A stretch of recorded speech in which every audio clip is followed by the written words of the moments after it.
Ada satu rahasia pahit tentang kemiskinan di Indonesia yang jarang dibicarakan. Kadang, kerja keras saja tidak cukup. Tarik napas sebentar. Biarkan kata-kata itu masuk. Bukan karena kita malas, tapi karena kita terjebak dalam lingkaran yang lebih besar dari sekadar tenaga. Di video ini, kita bahas tuntas apa yang sebenarnya menahan banyak orang dan bagaimana cara keluar dari siklus itu tanpa harus menyalahkan diri sendiri. Biarkan kalimat-kalimat ini mengalir perlahan, menguat, lalu menenangkan. Karena inilah saatnya membuka mata tanpa menghakimi diri. Kerja keras memang penting. Itu sudah tertanam sejak kecil dalam budaya kita. Banyak dari kita dibesarkan dengan nasihat. Yang penting rajin, nanti rezeki ikut. Tapi kenyataannya, di Indonesia, ada begitu banyak orang yang bekerja jauh lebih keras daripada yang kita bayangkan. Buruh yang berdiri berjam-jam, pedagang kaki lima yang keliling panas-panasan, sopir yang menghabiskan waktu di jalan, hingga pekerja harian yang pulang dengan tubuh lelah. Meski begitu, hidup mereka tetap berkutat di batas sekadar cukup. Di titik ini, kita mulai sadar bahwa kerja keras bukan satu-satunya faktor yang menentukan perubahan hidup. Ada hal lain yang bekerja di belakang layar, struktur ekonomi, kesempatan yang tidak merata, hingga tekanan biaya hidup yang naik setiap tahun. Narasi ini bukan untuk mengecilkan arti kerja keras, tapi untuk membuka mata bahwa perjuangan kita seringkali tidak sebanding dengan hasil yang diharapkan. Bukan karena kita kurang usaha, tetapi karena kita menghadapi medan yang berbeda-beda. Di banyak keluarga Indonesia, kerja keras sudah menjadi bagian dari hidup sehari-hari. Namun, kerja keras itu seringkali hanya cukup untuk bertahan, bukan untuk melompat lebih jauh. Penghasilan yang didapat setiap bulan langsung habis untuk kebutuhan pokok. Makan, bayar listrik, transportasi, sekolah anak, kadang masih ditambah cicilan atau hutang. Rasanya seperti tidak ada ruang bernafas. Ketika semua pemasukan hanya mengalir keluar tanpa sisa, kesempatan untuk menabung atau mengembangkan diri nyaris hilang. Ini membuat banyak orang merasa seperti jalan di atas treadmill, bergerak, tetapi tidak benar-benar maju. Yang sering dilupakan adalah bahwa kondisi ini bukan cerminan kurangnya kemampuan, tetapi akibat dari sistem yang membuat banyak orang hanya bisa hidup dari satu penghasilan ke pengeluaran berikutnya. Disinilah akar rasa frustasi itu muncul. Kita sudah memberikan tenaga terbaik, namun hidup tetap terasa diam di tempat. Rasa seperti berjalan di tempat itu nyata dan dialami banyak orang di Indonesia. Ada dinding tak terlihat yang seolah-olah membatasi langkah kita. Kita ingin berkembang, tapi setiap mencoba melangkah sedikit lebih jauh, ada saja batasan, biaya hidup yang tinggi, gaji yang tidak naik, kewajiban keluarga, atau tuntutan yang datang bertubi-tubi.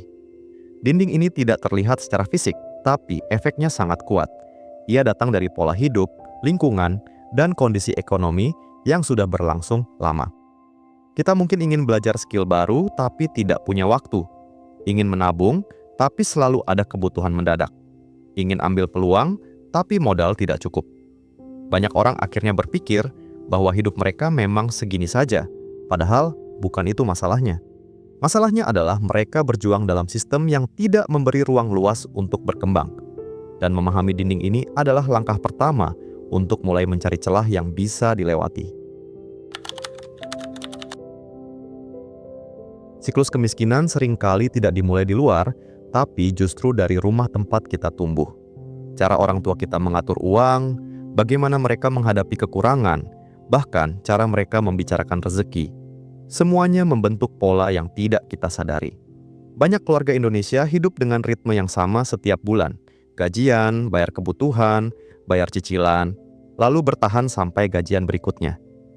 Pola ini akhirnya diwariskan, bukan karena salah, tapi karena memang itu satu-satunya cara bertahan yang mereka kenal. Ketika pola ini terus berulang, tanpa ada akses informasi atau pengetahuan baru, anak-anak tumbuh dengan perspektif uang yang sama. Dari sinilah lingkaran itu biasanya dimulai, pelan, halus, tapi melekat kuat.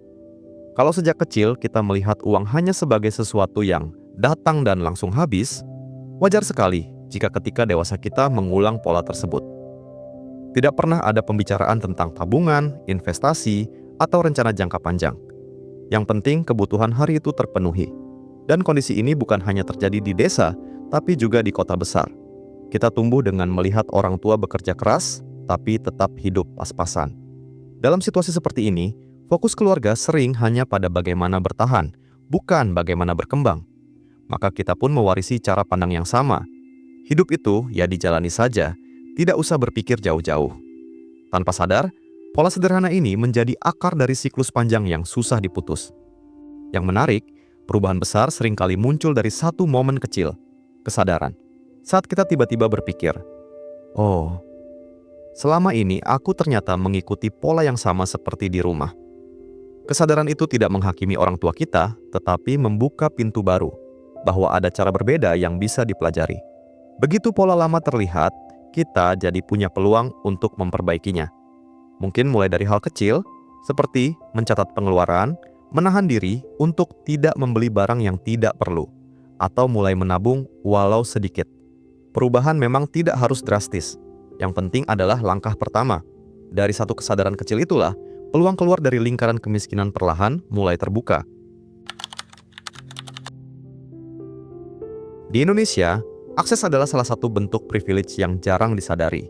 Banyak peluang, entah itu pendidikan, pekerjaan, modal usaha, atau bahkan informasi, lebih mudah didapatkan oleh orang yang sudah punya fondasi kuat sejak awal. Itulah kenapa dua orang yang sama-sama rajin bisa memiliki hasil hidup yang sangat berbeda. Bukan hanya karena usaha, tapi karena pintu yang mereka tempati tidak sama. Ada yang sejak kecil sudah dikelilingi oleh orang-orang yang memberi arahan, akses sekolah bagus, atau relasi yang mempermudah langkah. Sementara sebagian lain harus mulai dari titik yang jauh lebih rendah, berjuang sendirian, dan mencari informasi secara perlahan. Memahami bahwa akses adalah privilege bukan untuk membuat kita merasa kecil, tetapi untuk menyadarkan bahwa perjuangan setiap orang memang tidak berada di jalur yang sama. Dan dari pemahaman itu, kita bisa mulai mencari pintu lain yang mungkin sebelumnya tak terlihat. Di banyak daerah di Indonesia, ada begitu banyak anak pintar yang tidak bisa melanjutkan sekolah bukan karena mereka tidak mampu secara akademik, tetapi karena biaya yang terlalu berat bagi keluarganya. Begitu mereka berhenti sekolah, kesempatan mereka menyempit. Di kota besar pun sama, banyak pekerja rajin yang sebenarnya punya potensi, tapi tidak bisa naik jabatan karena tidak punya jaringan atau akses belajar yang tepat. Kenyataan ini pahit, tapi nyata. Akses membuka jalan, sedangkan ketiadaannya membuat langkah terasa lebih berat. Hal ini seringkali membuat orang merasa tidak adil, namun seperti itulah sistem berjalan.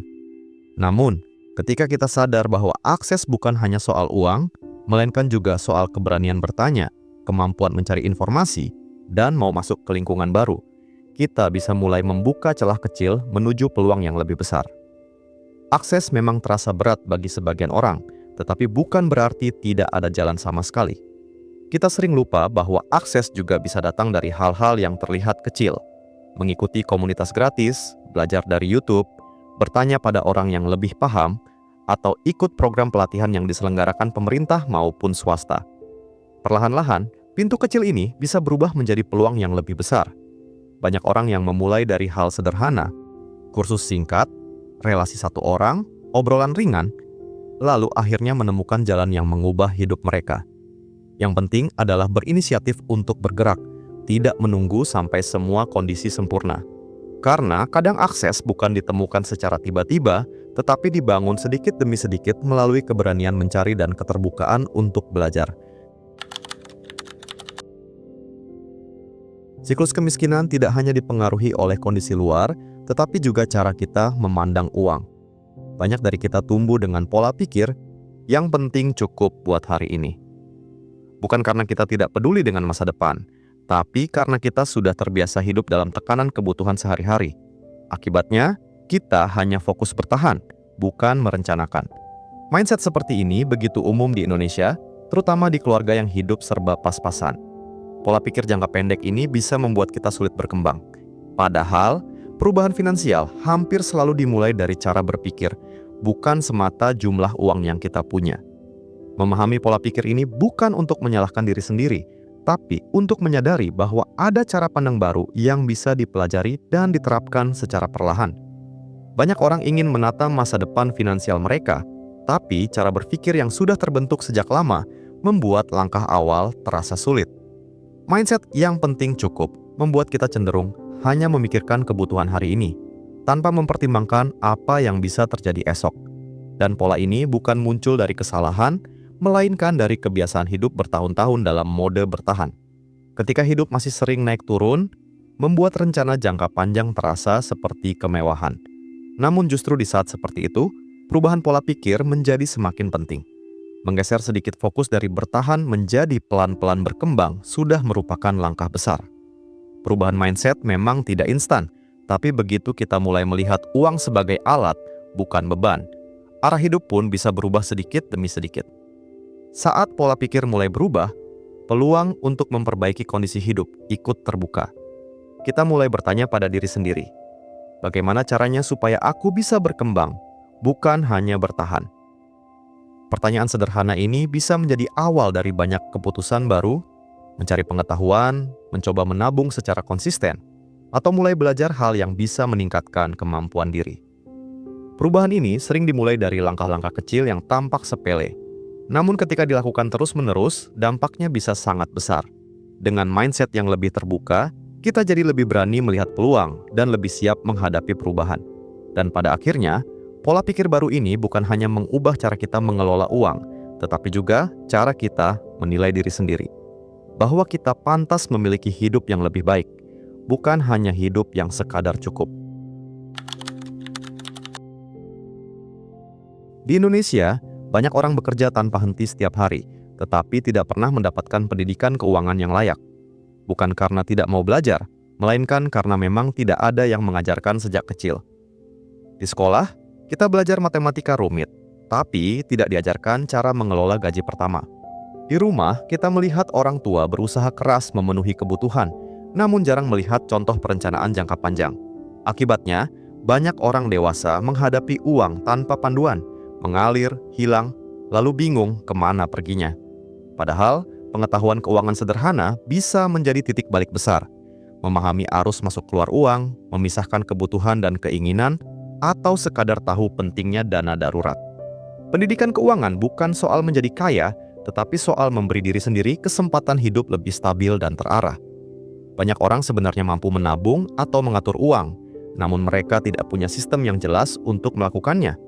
Kita terbiasa mengandalkan insting. Kalau masih ada sisa, ditabung. Kalau tidak ada, ya sudah. Pola ini membuat keuangan terasa kacau dan tidak terarah. Padahal, perubahan bisa dimulai dari hal-hal kecil. Misalnya, menetapkan aturan sederhana seperti memisahkan uang kebutuhan, uang tabungan, dan uang darurat dalam amplop atau rekening yang berbeda. Atau melatih diri untuk menunda pembelian yang tidak mendesak. Saat kita punya sistem, uang tidak lagi terasa kabur begitu saja. Kita mulai punya kendali. Dan ketika kendali itu muncul, perasaan aman pun ikut bertumbuh. Karena pada akhirnya, kemampuan finansial tidak hanya ditentukan oleh besar kecilnya pendapatan, tetapi juga seberapa baik kita mengelolanya. Seringkali, masalahnya bukan pada kemampuan menabung, tetapi pada ketidaktahuan tentang bagaimana menabung dengan benar. Banyak orang merasa tidak mampu menabung karena penghasilannya kecil, padahal yang penting adalah pola konsistennya, bukan besarannya. Rp1.000 pun, jika dilakukan rutin, bisa membentuk kebiasaan yang mengubah hidup dalam jangka panjang. Masalah lain adalah kebiasaan membelanjakan uang tanpa rencana. Kita terbiasa membeli barang spontan karena kelihatan murah, atau cuma sekali-sekali. Tanpa sadar, kebiasaan kecil ini menggerogoti peluang untuk menata keuangan. Dengan memahami bahwa sistem lebih penting daripada nominal, kita bisa mulai mengambil langkah-langkah kecil namun stabil. Dan langkah kecil, ketika dikumpulkan, bisa membuka jalan keluar dari tekanan finansial yang selama ini terasa menyesakkan.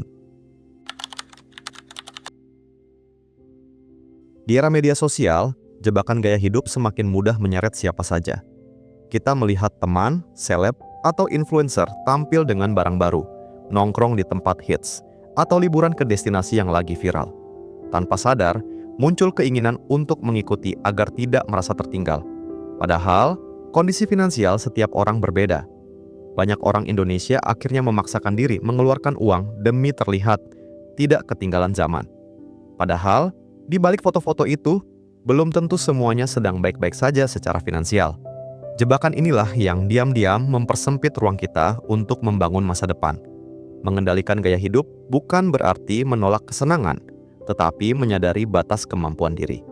Karena seringkali, Keputusan kecil soal gaya hidup bisa menentukan apakah kita bergerak maju atau justru semakin terjebak dalam lingkaran yang sama. Dorongan untuk mengikuti tren membuat banyak orang membeli hal yang sebenarnya tidak mereka butuhkan. Barang-barang biar kelihatan keren atau nongkrong biar dianggap gaul. Jadi pengeluaran rutin yang tidak pernah direncanakan. Dan yang lebih berat, kebiasaan ini dianggap normal karena dilakukan banyak orang. Padahal, jika dicoret satu persatu, banyak pengeluaran itu sebenarnya tidak memberikan dampak signifikan pada kualitas hidup. Kita hanya mengejar validasi sesaat yang hilang dalam hitungan jam. Gaya hidup impulsif ini justru memperlambat perjalanan finansial kita. Uang yang seharusnya bisa dialihkan untuk tabungan, pelatihan, pendidikan, atau modal usaha malah habis untuk hal-hal yang cepat dilupakan. Ketika kita belajar mengerem sedikit saja, ruang untuk berkembang perlahan mulai terbuka. Mengendalikan gaya hidup sering dianggap pelit atau menahan diri secara berlebihan, padahal sebenarnya tidak demikian. Mengendalikan berarti memilih dengan sadar, mana yang penting untuk hari ini dan mana yang lebih bermanfaat untuk masa depan. Tidak perlu berhenti menikmati hidup. Yang kita perlukan hanyalah menimbang apakah setiap pengeluaran benar-benar memberi nilai. Misalnya, membeli barang karena butuh, bukan karena ingin terlihat seperti orang lain. Atau memilih pengalaman yang benar-benar membuat kita berkembang, bukan sekadar mengikuti tren. Ketika kita mulai membedakan kebutuhan dan keinginan dengan lebih jujur, kita jadi lebih tenang menghadapi hidup. Kita tidak lagi terpancing oleh tekanan sosial. Kita mulai memahami bahwa kedisiplinan kecil dalam gaya hidup bisa menjadi pondasi kuat untuk keluar dari siklus finansial yang selama ini menahan langkah. Lingkungan tempat kita tumbuh dan bergaul sangat berpengaruh pada arah hidup kita. Bukan hanya dalam hal pertemanan, tetapi juga cara berpikir, cara melihat peluang, sampai cara menghadapi masalah. Banyak orang di Indonesia terjebak di lingkungan yang penuh keluhan, gosip, atau pola hidup yang sama dari tahun ke tahun. Sehingga, tanpa sadar ikut terbentuk dengan pola yang sama. Sebaliknya, ketika kita berada di lingkungan yang lebih produktif, lebih positif, atau lebih visioner, ada perubahan yang terjadi. Kita mulai melihat hidup tidak hanya soal bertahan, tapi soal berkembang. Gaya bicara, keputusan kecil, dan kebiasaan sehari-hari ikut berubah. Lingkungan bukan sekadar tempat, tapi suhu yang menentukan apakah kita menghangat atau justru membeku. Dan seringkali, perubahan arah hidup dimulai dari keberanian mencari suhu baru. Kadang, satu orang yang tepat bisa mengubah cara pandang kita. Entah itu teman yang memberi saran sederhana, mentor yang membuka wawasan baru, atau seseorang yang menunjukkan bahwa ada jalan hidup lain yang lebih mungkin ditempuh. Kehadiran satu orang bisa menjadi katalis yang membuat kita melihat diri sendiri dengan lebih jernih.